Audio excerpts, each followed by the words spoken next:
तो आज की वीडियो में मैं आपके साथ कुछ ऐसे टिप एंड ट्रिक शेयर करूंगी। उम्मीद है वो आपको पसंद आएंगे। तो सबसे पहली जो टिप है इस तरह के धागे के ऊपर है। बहुत सारी रील हम एक बॉक्स में रख देते हैं और जब उनको निकालना होता है ना तो फिर वो मिक्स हो जाते हैं। एक छोटी सी टिप दे रही हूँ। यहाँ मैंने लिया है ये पाइप, रबर वाला पाइप जो पानी का आता है वो लिया है। उसका छोटा सा पीस लेना है।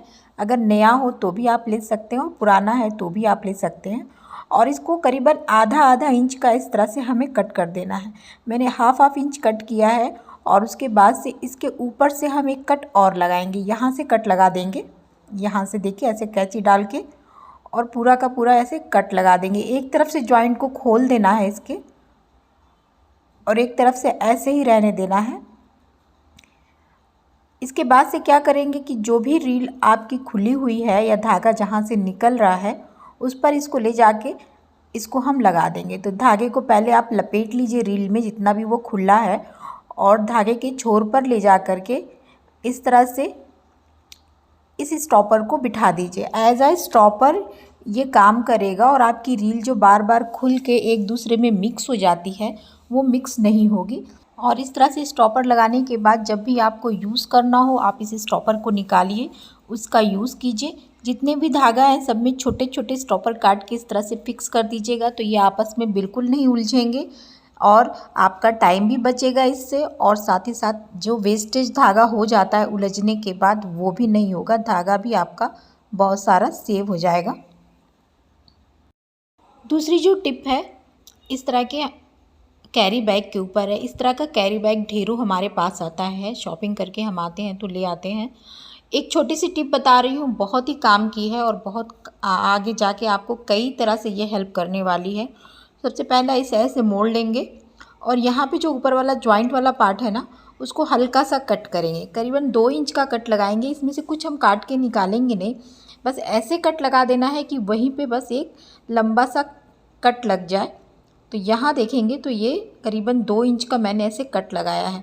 बीचों बीच में इसको लगाना है।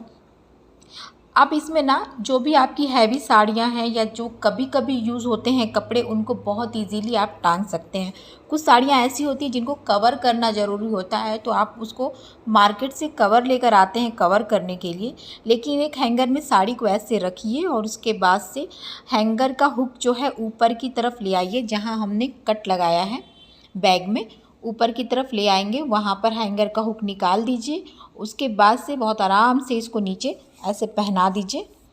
तो ये आपका साड़ी कवर फटाफट रेडी हो गया। इसमें ब्लाउज़ पीस भी आपको रखना है तो वो भी आप रख सकते हैं। और अगर बड़ा कैरी बैग यूज़ कर रहे हैं तो 2 से 3 साड़ियाँ आराम से आप हैंग कर सकते हैं एक हैंगर में। तो ये जुगाड़ फटाफट आप कर सकते हैं। बेडशीट सभी लोग यूज़ करते हैं। वॉश करने के बाद हम बेडशीट को फ़ोल्ड करके रख देते हैं, लेकिन जब फ़ोल्ड करने के रखने के बाद जब हमें दोबारा से ज़रूरत होती है तो उसके पिलो कवर अलमारी में हम खोजते रह जाते हैं। एक छोटी सी ट्रिक बता रही हूँ जिसमें आपको पिलो कवर और बेडशीट दोनों एक साथ मिलेगी। तो एक सिंगल पिलो कवर ले लीजिए, वो बेडशीट के अंदर रख दीजिए ऐसे और बेडशीट को फ़ोल्ड कर दीजिए। इस तरह से मैंने फ़ोल्ड कर दिया। ऐसे हम रेगुलर फ़ोल्ड करते हैं उसी तरह से फ़ोल्ड करना है।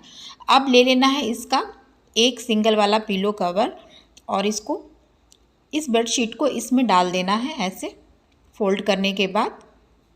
ये देखिए मैं अपनी सारी बेडशीट को इसी तरह से फ़ोल्ड करके पिलो कवर में डाल देती हूँ और जब भी मुझे ज़रूरत होती है बस ये पिलो कवर निकाला, आपकी दूसरी बेडशीट इसके ऊपर की ख़राब भी नहीं होगी और आपका पिलो कवर प्लस बेडशीट एक ही जगह आपको मिलेगा। आपको पूरी अलमारी में ढूंढना नहीं पड़ेगा। नेक्स्ट जो टिप बता रही हूँ इस तरह के कर्टन के ऊपर है। जब भी हम कर्टन वॉशिंग मशीन में वॉश करते हैं ना तो इसकी रिंग निकल जाती है, आपने भी देखा होगा। एक छोटी सी टिप बता रही हूँ, यहाँ पे इस तरह से फिंगर की हेल्प से आप इन सारे रिंग्स को होल्ड करिए ऐसे एक दूसरे के ऊपर इस तरह से ओवरलैप करते हुए इसको होल्ड करना है। उसके बाद से कोई भी धागा ले लें या फिर आप कुछ भी आपके पास कोई कपड़ा हो बांधने के लिए कोई भी चीज़ ऐसी ले लें जिससे इसको आप टेम्परेरी बांध सकें। बस ऐसे टेम्परेरी बांध के आप वॉशिंग मशीन में इसको डाल दीजिए। रिंग बिल्कुल नहीं निकलेगी। सही सलामत वॉश करने के बाद आपका कर्टन रिंग के साथ वापस आएगा। तो ये टिप ज़रूर आजमाइएगा। इसके अलावा ये वाली भी टिप मैं आपके साथ एक छोटी सी शेयर करूँगी कि इस तरह के हेयर पिन और जूड़ा पिन बहुत सारी हम यूज़ करते हैं और इधर उधर रख देते हैं, ढूंढने पर नहीं मिलती ऑन टाइम। एक सेफ्टी पिन ले लीजिए और इधर आप देखेंगे ना तो बॉल पिन की तरफ यहाँ पे थोड़ा सा गैप होता है, उस गैप में हम इस सेफ्टी पिन को ऐसे डालेंगे। तो जितने भी आप बच्चों की है या आपकी है, जितनी भी है, आप एक सेफ्टी पिन में इन सारे हेयर पिन्स को ऐसे लगा सकते हैं और एक जगह रख सकते हैं। इधर उधर टाइम पर आपको ढूंढना नहीं पड़ेगा और सारी की सारी एक ही जगह मिलेंगी। तो यहाँ सारी की सारी हेयर पिन को मैंने एक ही जगह यहाँ पे सेफ्टी पिन में लगा लिया। अब इसको किसी भी बॉक्स में रख दीजिए, जब भी टाइम हो, ज़रूरत हो, आपको फटाफट वो मिल जाएंगी और उसका आप यूज़ कर पाएंगे, ढूंढना नहीं पड़ेगा। नेक्स्ट जो टिप है, इस तरह की ट्यूब के ऊपर है, जो पेस्ट की होती है, क्रीम की होती है, फेस वॉश की होती है, बहुत सारी ट्यूब हम यूज़ करते हैं अलग अलग चीज़ों की। बहुत सारा इसमें जो है प्रोडक्ट जो हमारा रह जाता है, जैसे पेस्ट इसमें नीचे की तरफ है, हाथ से वो नहीं निकलता है। तो कोई भी क्रीम है या पेस्ट है, कुछ भी है, उसको इस तरह से बेलन से अगर नीचे से ऊपर आप रोल करेंगे ना, तो बहुत आराम से जितना भी इसमें मटेरियल होगा वो ऊपर की तरफ आ जाएगा। जैसे ये पेस्ट ऊपर आ गया है, अब इसका यूज़ आप कर पाएंगे, वेस्टेज नहीं होगा। आपका क्रीम का ये ट्यूब है या कोई भी ट्यूब है, उसको इसी तरह से आप रोल कर सकते हैं। इसके अलावा यहाँ पे एक मैंने स्टिक लिया है, आप कोई भी प्लास्टिक की या फिर लकड़ी की स्टिक ले सकते हैं, या फिर आपके पास स्टील का रॉड हो वो ले सकते हैं। एक छोटा सा कपड़ा लिया है मैंने, इस तरह से बीच में डालेंगे, चौकोर कपड़ा है वो डबल किया है मैंने, ऐसे बीच में रखेंगे और ऊपर की तरफ यहाँ पे हम किसी चीज़ से इसको बांध देंगे। इसी में से मैंने फाड़ के कपड़ा रखा था, उसी को बांध रही हूँ। आप रबर लगा सकते हैं या फिर टाइटली इसको बांधना है किसी भी चीज़ से, डोरी से आप इसको अच्छे से बांध दीजिए। तो यहाँ 2-3 नॉट लगा के अच्छे से मैं इसको टाइटली बांध दूँगी। अब ये वर्क करेगा एज अ झाड़न, जैसे झाड़ते हैं ना हम लोग दरवाज़ों को, दीवार को, तो उस तरह से जहाँ पे झाड़ने का काम होता है ना, उससे ये बड़ा काम का होता है। ऐसे स्टिक की हेल्प से आप पूरा का पूरा गर्दा जहाँ जहाँ बैठता है, जो जो डस्ट बैठती है, उसको आराम से आप क्लीन कर सकते हैं।